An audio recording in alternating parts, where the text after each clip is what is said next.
Hello everyone, welcome back to Feedback IS. I'm Nasir Saifi, faculty of current affairs. दोस्तों आपका the Hindu का जो newspaper analysis है उसमें स्वागत है। आज हम द हिंदू का न्यूज़पेपर एनालिसिस करने वाले, उसमें बहुत इंपॉर्टेंट आर्टिकल्स हैं। अगर आप देखेंगे तो आपको ये जो टॉपिक हैं दोस्तों, आपको प्रीलिम्स में भी देखने को मिलेंगे और मेंस में भी इन टॉपिक से आपको क्वेश्चन देखने को मिलेंगे। तो आज के आर्टिकल बिल्कुल भी मिस मत करिएगा। आज के आर्टिकल बहुत इंपॉर्टेंट होने वाले हैं दोस्तों, तो बिल्कुल भी मिस मत करिएगा आज के आर्टिकल। क्योंकि अगर हम GS2 की बात करें, GS3 की बात करें या हम GS4 की बात करें, तो सारे जो जनरल स्टडीज के पेपर हैं जो उसके लिए ये जो टॉपिक हैं दोस्तों वो बहुत इंपॉर्टेंट होने वाले हैं। आज हम इन्वायरमेंट की भी बात करेंगे। इन्वायरमेंट का आज जो मोस्ट इंपॉर्टेंट टॉपिक है दोस्तों, आपको प्रीलिम्स में उसमें से क्वेश्चन जरूर देखने को मिलेगा। डेफिनेटली आपको उसमें से क्वेश्चन देखने को मिलेगा, तो आज बिल्कुल भी मिस मत करिएगा दोस्तों। अगर आप हमारे जो फीडबैक IAS का जो इनिशिएटिव है, द हिंदू न्यूज़पेपर का जो हम एनालिसिस कर रहे हैं, अगर आप इसको पसंद कर रहे हैं या ऐसे ही कोई और इनिशिएटिव चाहते हैं, तो प्लीज़ हमें कमेंट में बताएं आप क्या चाहते हैं। और हमारे चैनल फीडबैक IAS को सब्सक्राइब करना ना भूलें दोस्तों। फीडबैक IAS को सब्सक्राइब करना ना भूलें। अगर आपको हमारी वीडियो अच्छी लग रही है तो लाइक जरूर ठोक के जाएं दोस्तों। तो चलिए आज देख लेते हैं आज कौन सी डेट हो रही है दोस्तों। कौन सी डेट है आज, कौन सी डेट का हम द हिंदू का न्यूज़पेपर एनालिसिस कर रहे हैं दोस्तों। आज हम 7 अगस्त, कौन सा दोस्तों, 7 अगस्त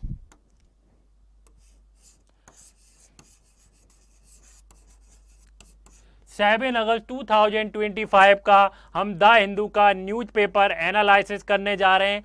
और दोस्तों हम डेली द हिंदू का न्यूज़पेपर एनालिसिस ला रहे हैं। अगर आपको कोई चेंज लाना है किसी चीज़ में, अगर आपको लगता है कि जो स्टाइल है करंट अफेयर्स को कवर करने का अगर आपको पसंद नहीं आ रहा है, तो आपका जो फीडबैक है दोस्तों वो हमारे लिए बहुत वैल्यूएबल है। तो आप कमेंट्स में ज़रूर बताएं दोस्तों, आपको हमारा जो इनिशिएटिव है न्यूज़पेपर एनालिसिस का आपको पसंद आ रहा है या नहीं आ रहा है, या आप कुछ चेंज चाहते हैं, तो आप मुझे कमेंट में ज़रूर बताइए। आपका फीडबैक हमारे लिए बहुत इंपॉर्टेंट है। तो आज के हम मोस्ट इंपॉर्टेंट आर्टिकल देखने जा रहे हैं। सबसे पहले क्या करते हैं, क्विकली हम क्या करते हैं दोस्तों, हम क्विकली देख लेते हैं इंडेक्स क्या है, कौन कौन से आर्टिकल इंपॉर्टेंट हैं और कौन कौन से जो मेंस के पेपर हैं उसके लिए इंपॉर्टेंट आर्टिकल हैं दोस्तों। जो हमारा जो एनालिसिस होता है द हिंदू का, हम प्रीलिम्स के लिए तो करते हैं, लेकिन हमारा जो मेन फोकस है दोस्तों वो मेंस के लिए है। हम जितना भी करंट अफेयर्स पढ़ा रहे हैं दोस्तों वो मेंस पर्सपेक्टिव से है। तो हम प्रीलिम्स में तो वहाँ से क्वेश्चन बनेगा, लेकिन जो मेन फोकस होता है वो मेंस के लिए होता है। तो चलिए क्विकली देख लेते हैं हमारे जो आज के मोस्ट इंपॉर्टेंट आर्टिकल कौन से द हिंदू के न्यूज़पेपर एनालिसिस से, जो 7 अगस्त का न्यूज़पेपर एनालिसिस है। तो दोस्तों आपको जैसे पता होगा, एक जो न्यूज़ है वो डेली न्यूज़पेपर में आ रही है, बहुत ट्रेंडिंग न्यूज़ है। वो क्या है दोस्तों, जो US के प्रेसिडेंट हैं वो इंडिया के ऊपर टैरिफ पे टैरिफ लगाए जा रहे हैं। पहले 25% का टैरिफ लगा दिया, फिर कल क्या किया, 25% का और बढ़ाकर 50% कर दिया, प्लस पेनल्टी बढ़ा दी है। तो दोस्तों ये बहुत अनजस्टिफाइड है, क्योंकि वो टैरिफ क्यों लगा रहे हैं US के प्रेसिडेंट, इंडिया के ऊपर इतना टैरिफ क्यों लगा रहे हैं। उनका जो एलिगेशन है ये है कि नहीं है, इंडिया जो है जो ऑयल इंपोर्ट कर रहा है, कहाँ से, रशिया से इंपोर्ट कर रहा है। इंडिया ने क्या किया, यूक्रेन में वॉर स्टार्ट कर रखी है। इतने साल हो गए, 2-3 साल हो गए, इतने लोगों को मार दिया उन्होंने और सिटी की सिटी तबाह कर दी यूक्रेन के अंदर। के ऊपर यूक्रेन क्या कर रहा है दोस्तों, रशिया के ऊपर यूक्रेन टैरिफ लगा रहा है। सबसे पहला जो आर्टिकल है दोस्तों हमारा यही आर्टिकल है, USA ने 25% वो जो टैरिफ है वो हाइक कर दिया है इंडिया पर। कितना, USA imposes 50% total tariff on Indian goods over the Russian oil import. जो हम रशिया से ऑयल खरीद रहे हैं उसकी वजह से क्या है दोस्तों, उसने नहीं 50% का टैरिफ बढ़ा दिया। पहले 25% था, 25% और बढ़ा दिया कल, और प्लस पेनल्टी, तो कितना हो गया दोस्तों, 50% हो गया। जैसे मैंने दोस्तों आपको लास्ट वीडियो में बताया था, इंडिया का जो ट्रेड डेफिसिट है इंडिया का जो ट्रेड डेफिसिट है वो कितना है, इंडिया का ट्रेड डेफिसिट 49% $5 बिलियन है। लेकिन दोस्तों उस पर कितना टैरिफ लगाया जा रहा है, उस पर टैरिफ लगाया जा रहा है 25% और 25% जो टोटल कितना हो गया 50% हो गया। लेकिन बहुत सारी कंट्रीज हैं जिसका जो ट्रेड डेफिसिट है इंडिया से कहीं ज़्यादा है। हम वियतनाम की बात करते हैं, जापान की बात करते हैं, अगर हम जर्मनी की बात करते हैं, तो जो सारी कंट्रीज हैं उन पर उनका जो ट्रेड डेफिसिट है इंडिया से ज़्यादा है। लेकिन उनके ऊपर टैरिफ कितना लग रहा है, इंडिया से बहुत लोअर है। अगर हम जापान की बात करें तो जापान पे कितना ट्रेड टैरिफ लग रहा है, जापान पे सिर्फ 18% टैरिफ लगाया जा रहा है। कितना 18%। अगर हम वियतनाम की बात करें 15% टैरिफ लगाया जा रहा है। लेकिन इंडिया के साथ दोस्तों ये इनजस्टिफाइड है और ये जो डिसीजन है ये पॉलिटिकल इन्फ्लुएंस है। तो कैसा है, तो हम इसमें क्या क्या समझेंगे। ये जो टॉपिक है दोस्तों किस चीज के लिए इंपॉर्टेंट है, ये जो टॉपिक है जीएस पेपर 2 और 3 के लिए इंपॉर्टेंट है। जो इंटरनेशनल रिलेशन है या हम दोस्तों इंडिया जो यूएस के रिलेशन है, उस इंडिया और जो यूएस का रिलेशन है, इंडिया और जो यूएस का रिलेशन है उसको समझने की कोशिश करेंगे। और जो यूएस की जो फॉरेन पॉलिसी है इंडिया को लेकर, उसका इंडिया पे क्या इम्पैक्ट पड़ेगा, तो सारी चीज़ें हम थोड़ा डिटेलिंग में समझेंगे दोस्तों। आज का जो हमारा मोस्ट इंपॉर्टेंट, आप इस आर्टिकल को दोस्तों मोस्ट इंपॉर्टेंट आर्टिकल लिख लिए, बहुत इंपॉर्टेंट आर्टिकल है। अगर हम प्रीलिम्स पॉइंट ऑफ व्यू से देखेंगे तो ये हमारा जो आर्टिकल है बहुत ही इंपॉर्टेंट होने वाला है दोस्तों। तो इस आर्टिकल को आप मिस मत करिएगा, इस आर्टिकल को मिस मत करिए, क्योंकि ये आर्टिकल बहुत इंपॉर्टेंट होने वाला है। तो आर्टिकल क्या है दोस्तों, potential of the biochar climate and agricultural benefit. तो हम बायोचार की क्या पोटेंशियल है हम वो देखने की कोशिश करेंगे। ये इतना इंपॉर्टेंट क्यों हो जाता है वो भी हम देखेंगे। हम इसको एक कॉम्प्रिहेंसिव वे में समझने की कोशिश करेंगे दोस्तों। तो ये इंपॉर्टेंट क्यों हो जाता है, जीएस पेपर 3 के लिए बहुत इंपॉर्टेंट है। इन्वायरमेंट, एग्रीकल्चर और जो क्लाइमेट चेंज है दोस्तों, जो हमारे जीएस पेपर 3 में जो टॉपिक हैं उसके लिए ये बहुत इंपॉर्टेंट है दोस्तों। हमारा आज का जो थर्ड आर्टिकल कौन सा है, द हिंदू का जो न्यूज़पेपर एनालिसिस कर रहे हैं हम दोस्तों। पूरा न्यूज़पेपर एनालिसिस करके जो मोस्ट इंपॉर्टेंट आर्टिकल्स होते हैं दोस्तों वो आपके लिए छाट कर लाते हैं। सारे न्यूज़पेपर में पूरा न्यूज़पेपर हमने छाटा तो उसमें ये मोस्ट इंपॉर्टेंट आर्टिकल हैं। और ऐसा कुछ भी इंपॉर्टेंट नहीं था। एसआईआर के मेरे बारे में, एसआईआर का जो चल रहा है मैंने आपको बता दिया एसआईआर क्या होता है। और जो बिहार में जो भी इलेक्शन से रिलेटेड जो कंसर्न हो रहे हैं वो मैं आपको ऑलरेडी बता चुका हूं। अगर आपको एसआईआर के बारे में जानना है, बिहार इलेक्शन में जितने भी कंसर्न है मैंने वो आपको लास्ट वीडियो में बताए। इलेक्शन कमीशन के बारे में मैंने लास्ट वीडियो में बताया, इलेक्शन कमीशन इम्पार्शियल है या ट्रांसपेरेंसी तरीके से क्या करा रहा है, इलेक्टोरल रोल करा रहा है बिहार में, वो भी मैंने आपको डिटेल में लास्ट वीडियो में बताया। तो हम ऐसा नहीं है दोस्तों, द हिंदू न्यूज़पेपर में जितनी भी न्यूज आएगी जो यूपीएससी से रिलेटेड है या यूपीएससी के पर्सपेक्टिव है, हम उस एक भी न्यूज को छोड़ने वाले नहीं हैं। हम चाहते हैं आपका यूपीएससी का प्रीलिम निकले। अगर आप 2026 का एग्जाम दे रहे हैं तो आपका यूपीएससी का प्रीलिम निकले, फिर आपका मेंस भी क्लियर हो। तो हम आपके लिए दोस्तों एक सपोर्ट सिस्टम बनना चाहते हैं। हम आपका यूपीएससी क्लियर कराना चाहते हैं। लेकिन आपका यूपीएससी क्लियर कैसे होगा, जब हम दोनों लोग साथ में मिलकर काम करेंगे तब आपका यूपीएससी क्लियर हो सकता है। तो इसलिए वीडियोज पर सपोर्ट बनाए रखिए। अगर आप हमारे वीडियोज को देखते हैं और सपोर्ट करते हैं तो दोस्तों इसमें मेरा कोई फ़ायदा नहीं है, इसमें आपका ही फ़ायदा है। अगर आप यूपीएससी की प्रिपरेशन कर रहे हैं तो ये आपके लिए जो करंट अफेयर एनालिसिस की क्लासेस हैं आपके लिए रामबाण साबित हो सकती हैं। क्या हो सकती है आपके लिए दोस्तों, रामबाण साबित हो सकती हैं। तो इसलिए हमारे करंट अफेयर्स की जो क्लासेस हैं, हमारे जो द हिंदू न्यूज़पेपर की क्लासेस हैं दोस्तों, आप इसका सपोर्ट बनाए रखिए और हमारे चैनल फीडबैक आईएएस को सब्सक्राइब करना ना भूलें और हमारी वीडियो पर लाइक जरूर ठोकें दोस्तों। तो हमारा जो दोस्तों नेक्स्ट आर्टिकल मैंने बताया पोटेंशियल ऑफ बायोचार के बारे में हम डिटेल में समझेंगे। इसके बाद हमारा दोस्तों एक और इम्पोर्टेंट आर्टिकल है। थर्ड आर्टिकल क्या है दोस्तों, आप दोस्तों देखते होंगे पॉल्यूशन बात करें दोस्तों, सिटीज में नॉइज पॉल्यूशन होता है या प्लास्टिक पॉल्यूशन बहुत होता है। या दोस्तों आपने देखा होगा दीपावली के बाद क्या होता है, बहुत ज़्यादा एयर में पॉल्यूशन आता है। तो हम आज जो बात करने वाले हैं, हमारा जो मोस्ट ट्रेंडिंग टॉपिक है इस महीने का, सबसे ट्रेंडिंग करंट अफेयर का दोस्तों, माइक्रो प्लास्टिक पॉल्यूशन। तो हम माइक्रो प्लास्टिक पॉल्यूशन को देखेंगे। Micro plastic pollution on Indian coast.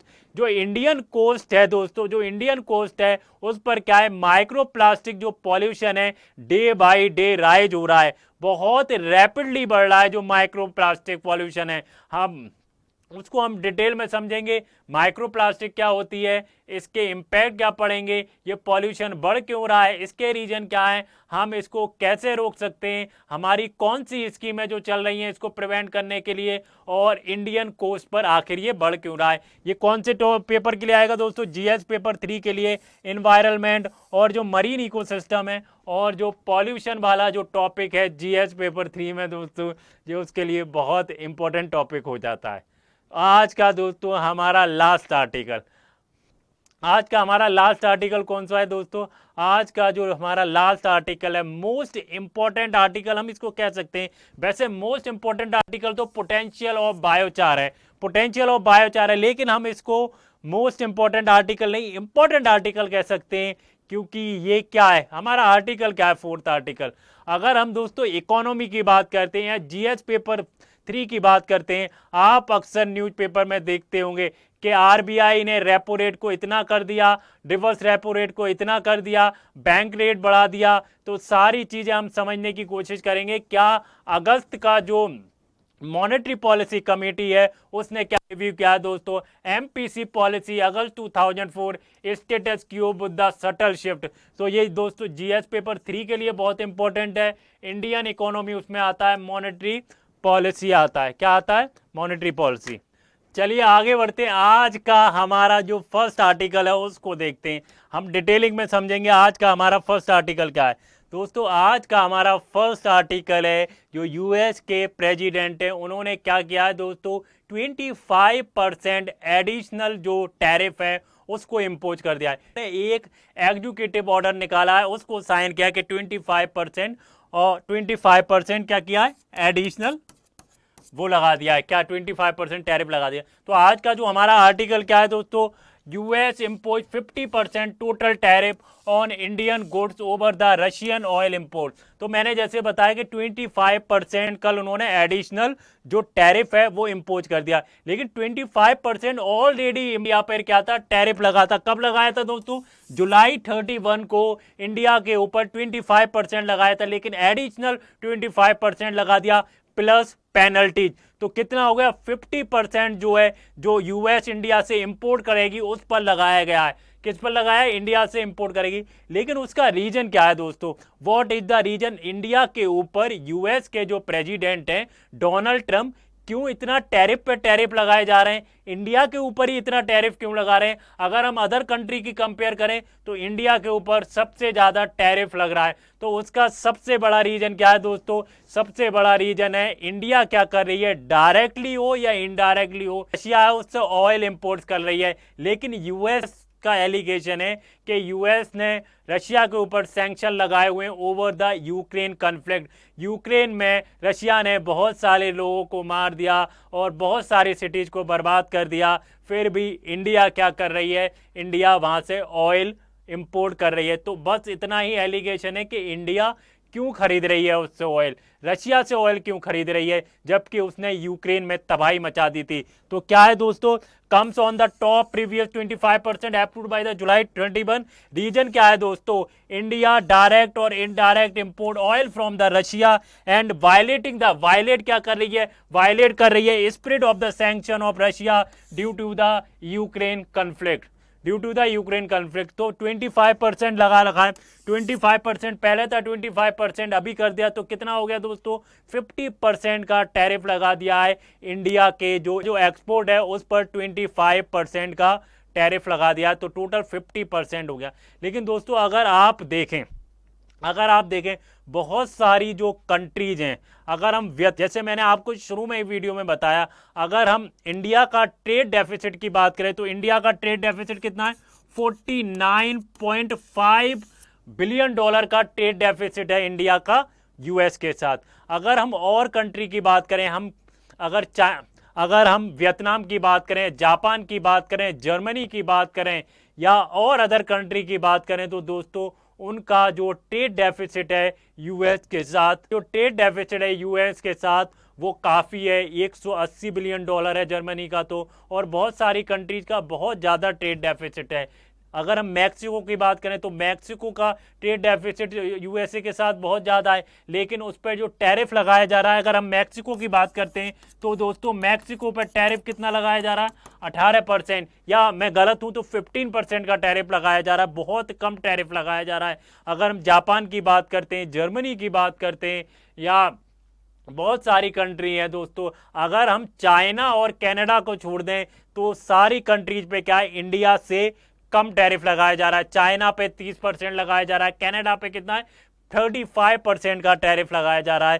तो दोस्तों ये बहुत अनजस्टिफाइड है, और ये एक पॉलिटिकल मिसयूज या पॉलिटिकल इन्फ्लुएंस मूव है डोनाल्ड ट्रंप का। आगे बढ़े और थोड़ा सा हम समझने की कोशिश करते हैं दोस्तों, ट्रेड का इम्प्लीकेशन क्या होगा। अगर मान लीजिए अगर टैरिफ लगा दिया इंडिया के ऊपर, तो उसका इम्प्लीकेशन क्या पड़ेगा, क्या इम्प्लीकेशन हो। वैसे तो दोस्तों मैंने इसको लास्ट वीडियो में आपको समझाया था, अगर यूएस एडिशनल और टैरिफ लगाती है तो इंडिया के ऊपर उसका क्या इम्पैक्ट पड़ेगा। जब इंडिया का जो एक्सपोर्ट है अगर उस पर टैरिफ लगा दिया, मान लीजिए मान लीजिए एक्सपोर्ट जो है 100 रुपये का हो रहा है, 25 रुपये का उसका ऊपर टैरिफ लगा, तो 125 रुपये का कम बिकेगा। वहां पर क्या होगा, 125 रुपये का बिकेगा यूएसए में, 25 रुपये का और लगा दिया तो 150 रुपये का क्या बिकेगा दोस्तों, 150 रुपये का सामान बिकेगा। तो 150 रुपये का तो जो ट्रेड होगा या दोस्तों गुड्स होंगे वो बहुत कॉम्पिटिटिव हो जाएंगे। तो पहला क्या है दोस्तों, इंडिया और जो यूएस का बायलेटरल जो ट्रेड है कितना बढ़कर हो गया है। जो बायलेटरल ट्रेड है वो दोस्तों 190 बिलियन डॉलर का हो गया है। कितना, 190 बिलियन डॉलर का हो गया। अगर हम 2023 की बात करें, 190 बिलियन डॉलर का ट्रेड हो चुका है। अगर हम 2023 की बात करते हैं, 2023 की बात करते हैं, India export to US include, India दोस्तों एक्सपोर्ट क्या करती है, इंडिया जो है यूएस को क्या एक्सपोर्ट करती है, आप मुझे कमेंट में बताइए। इंडिया क्या एक्सपोर्ट करती है यूएसए को, आप मुझे कमेंट में बताइए।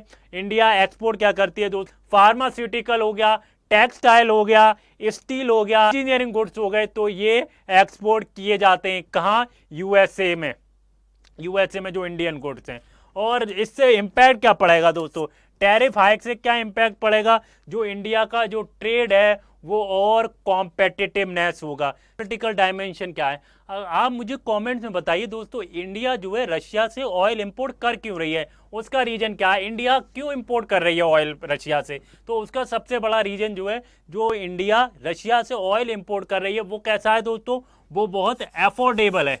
कैसा, वो बहुत अफोर्डेबल है, और जो इंडिया की जो एनर्जी सिक्योरिटी है उसके लिए वो बहुत इंपॉर्टेंट है। क्या है, जैसे दोस्तों buy oil Russia due to the cheaper crude prices, बहुत चीपर क्रूड प्राइसेस हैं, क्रिटिकल फॉर एनर्जी सिक्योरिटी। तो एनर्जी सिक्योरिटी के लिए, इंडिया की जो एनर्जी सिक्योरिटी है उसके लिए बहुत क्रिटिकल रोल निभाता है। अगर हम रशिया से क्या कर रहे हैं, ऑयल को इंपोर्ट कर रहे हैं, ना कि और किसी कंट्री से। इंडिया क्या मेंटेन करती है दोस्तों, इंडिया मेंटेन करती है स्ट्रेटेजिक ऑटोनॉमी। क्या मेंटेन करती है दोस्तों, स्ट्रेटेजिक ऑटोनॉमी। पॉलिसी का मतलब क्या है, इंडिया जो है जो ट्रेड मेंटेन कर, अपना जो ट्रेड मेंटेन कर रही है वो वेस्ट के साथ भी मेंटेन कर रही है, और दोस्तों वो रशिया के साथ भी मेंटेन कर रही है इंडिया। तो इंडिया हमेशा जो स्ट्रेटेजिक ऑटोनॉमी पॉलिसी है उसको अडॉप्ट करता रहा है। यूएस का जो एक्शन है इंडिया के ऊपर, जो एडिशनल टैरिफ लगाया, उसने जो टैरिफ कर दिया है दोस्तों 50%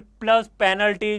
तो ये कैसा, मतलब ये टैक्टिक्स क्या है, ये क्या रिफ्लेक्ट करता है, क्या रिफ्लेक्ट कर रहा है, pressure tactics and secondary sanction जो हैं वो रिफ्लेक्ट करता है। दोस्तों यूरोपियन यूनियन की बात करें, अगर हम यूरोपियन यूनियन की बात करें, यूएस की बात करें, तो दोनों कंट्री क्या है, खुद ट्रेड कर रही हैं। रशिया नॉन ऑयल सेक्टर है, वहां पर क्या कर रही हैं, यूएस भी ट्रेड कर रही है रशिया के साथ, और जो यूरोपियन यूनियन कंट्री है वो भी क्या कर रही है, ट्रेड कर रही है। तो ये कैसा दोहरा मापदंड है दोस्तों, क्या कर रही है, वो खुद तो मना कर रही है कि रशिया के साथ ट्रेड मत करो, लेकिन यूएस भी ट्रेड कर रहा है और क्या कर रहा है, यूरोपियन यूनियन भी ट्रेड कर रहा है। तो दोस्तों ये कैसा दोहरा मापदंड है। अगर हम एलएनजी की बात करते हैं तो यूरोपियन यूनियन क्या करती है, एलएनजी इंपोर्ट करती है। कहां से इंपोर्ट करती है, वो रशिया के साथ इंपोर्ट करती है। ऑयल इंपोर्ट है रशिया के साथ, वो बहुत वाइटल है और लीगल है ऑयल। तो उसमें क्या है दोस्त, इंडिया के नेशनल इंटरेस्ट के लिए वाइटल है और दोस्तों और लीगल है।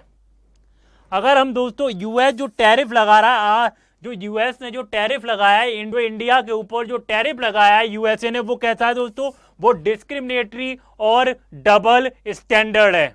हम समझने की कोशिश करेंगे मेंस आंसर राइटिंग के लिए ये टॉपिक कैसे इंपॉर्टेंट हो जाता है। पेपर 2 की बात करें, जीएस पेपर 3 की बात करें, तो ये टॉपिक मेंस आंसर राइटिंग के लिए कैसे इंपॉर्टेंट हो जाता है। तो इंपॉर्टेंट हो जाता है, अगर हम जीएस पेपर 2 की बात करें, तो जीएस पेपर 2 की बात करें दोस्तों, जो इंडिया और यूएस के जो रिलेशनशिप है उसके लिए बहुत इंपॉर्टेंट हो जाता है कि इंडिया के बायलैटरल जो रिलेशन है वो यूएस के साथ कैसे हैं। और दूसरा जो टॉपिक इंपॉर्टेंट हो जाता है, जो इंडिया के ऊपर जो टैरिफ लगा रहा है यूएसए, तो क्या उसका जो इंडिया के ऊपर जो यूएसए टैरिफ लगा रहा है, जो उसकी फॉरेन पॉलिसी है वो इंडिया के ऊपर कैसा इंपैक्ट डालती है, उसके लिए ये इंपॉर्टेंट है। जीएस पेपर 2 के लिए यहाँ पर आ जाता है जो मिनिस्ट्री ऑफ एक्सटर्नल अफेयर है उसका क्या रोल है, जो इंडिया का जो इंटरेस्ट है उसको मिनिस्ट्री ऑफ एक्सटर्नल अफेयर कैसे डिफेंड करेगी। जीएस पेपर 3 की बात करें,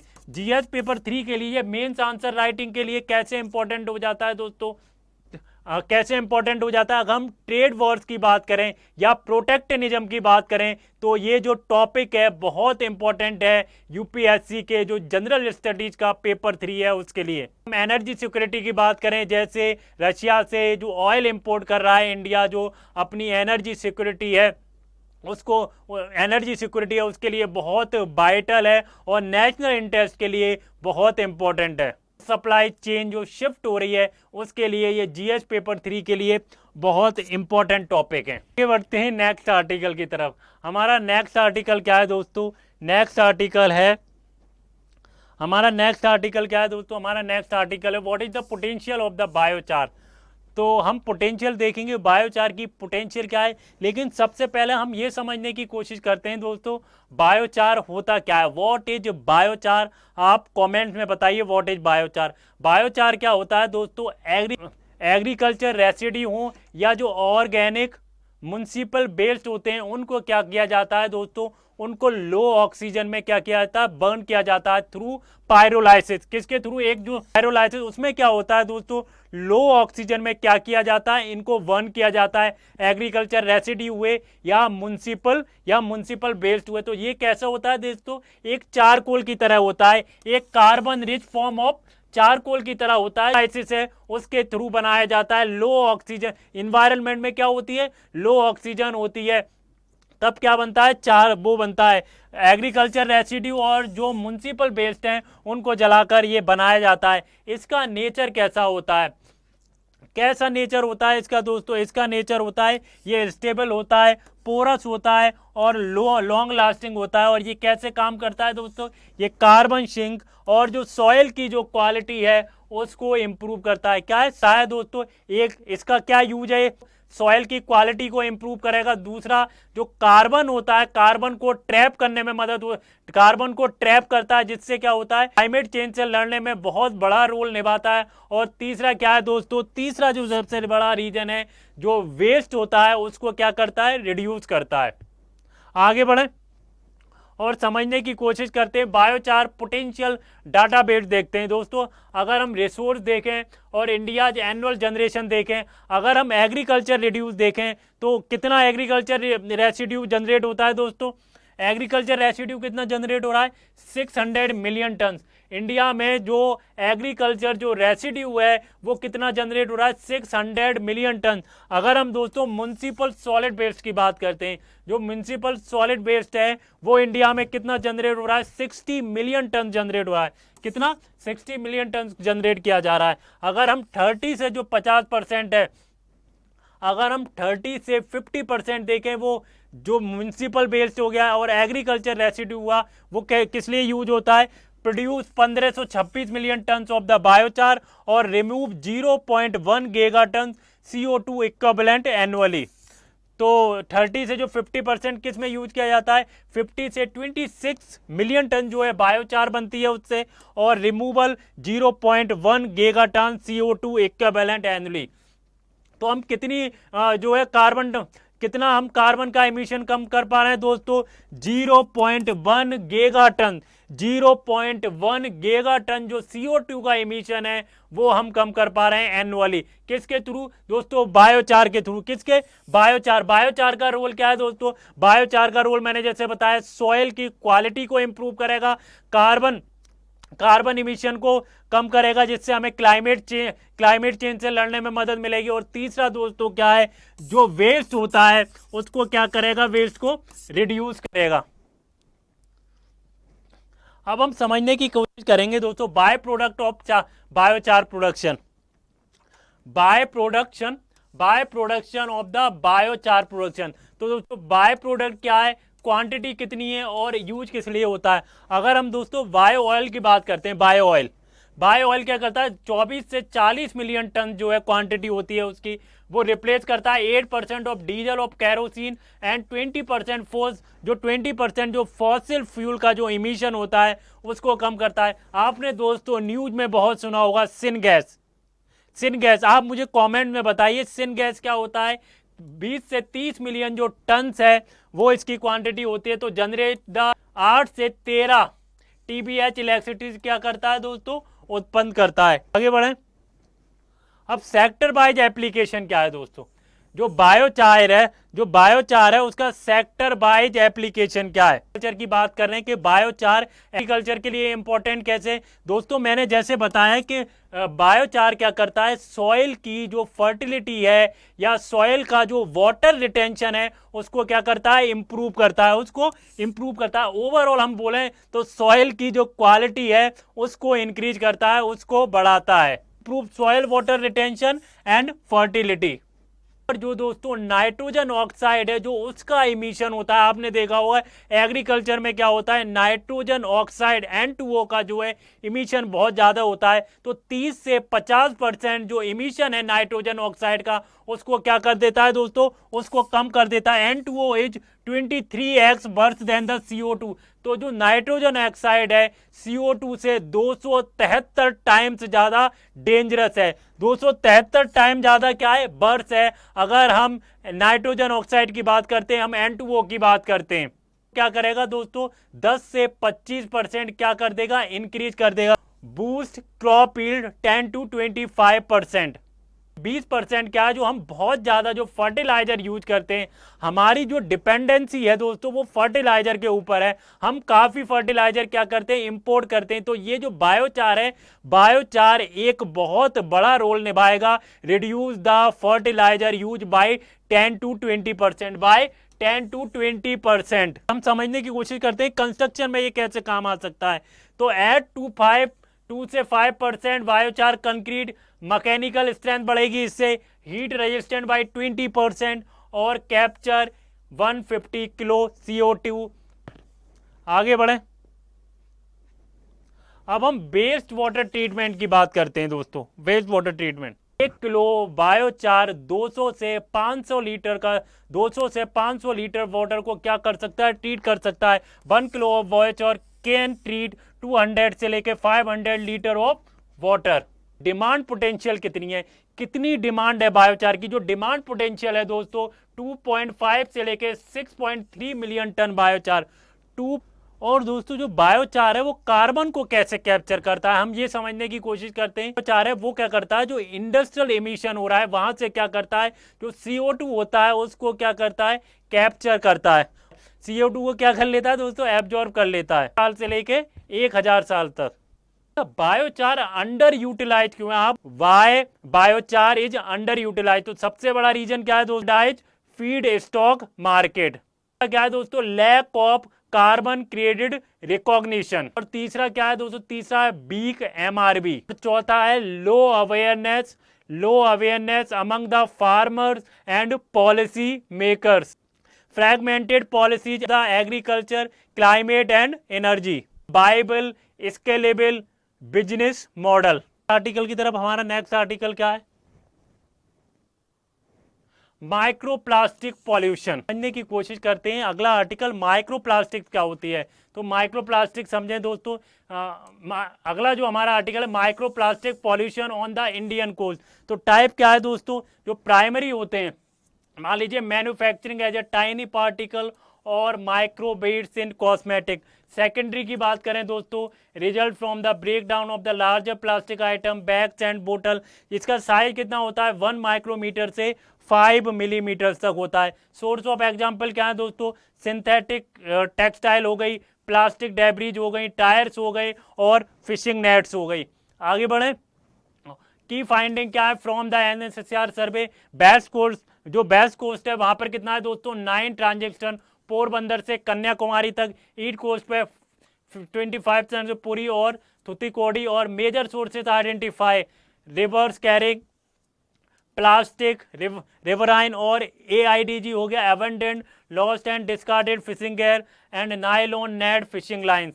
आगे बढ़े, और why microplastic are dangerous. Microplastic dangerous क्यों है दोस्तों, क्योंकि ingested by the fish and aquatic organism enter to the food chain. जैसे क्या होता है दोस्तों, मान लीजिए समुद्र में फिश है, फिश क्या करती हैं, अगर हमने प्लास्टिक माइक्रोप्लास्टिक भेजी तो वो क्या करती हैं दोस्तों, प्लास्टिक क्या करती हैं, वो खा लेती हैं। जब वो मार्केट में जाती है, मार्केट में फिर वो ह्यूमन बॉडी में चले जाता है, तो बहुत डेंजर है microplastic. Potential to cause tumours हो सकता है, इन्फ्लेशन हो सकता है और टॉक्सिक एक्यूमुलेशन हो सकता है। Found in salt and sugar samples in India, toxic link study, human exposure विया फूड वाटर एंड एयर। आगे बढ़े, और आगे बढ़े, और हमारा जो नेक्स्ट आर्टिकल है, लास्ट आर्टिकल है आज का, हम उसकी तरफ बढ़ते हैं। तो हमारा लास्ट आर्टिकल क्या है दोस्तों, RBI MPC पॉलिसी।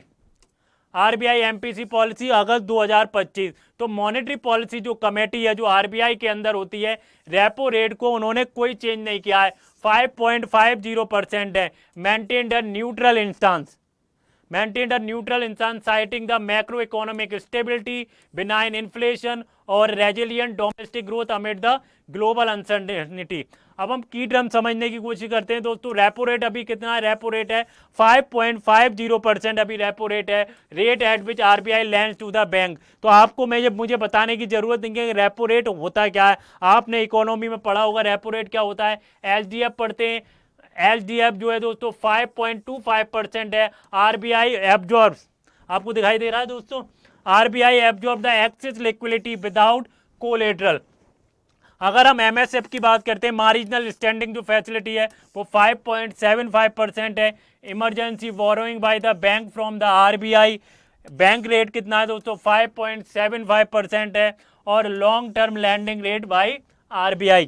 और CPI इन्फ्लेशन टारगेट कितना है दोस्तों, 4 से लेकर 2% तक, legal mandated under the RBI act. तो दोस्तों ये था मेरा आज का द हिंदू का न्यूज़पेपर एनालिसिस। अगर आपको पसंद आया हो तो प्लीज़ लाइक करें, शेयर करें और हमारे वीडियो को और हमारे चैनल को जरूर सब्सक्राइब करें। Thank you guys, stay focus, stay learning. Thank you guys, bye bye.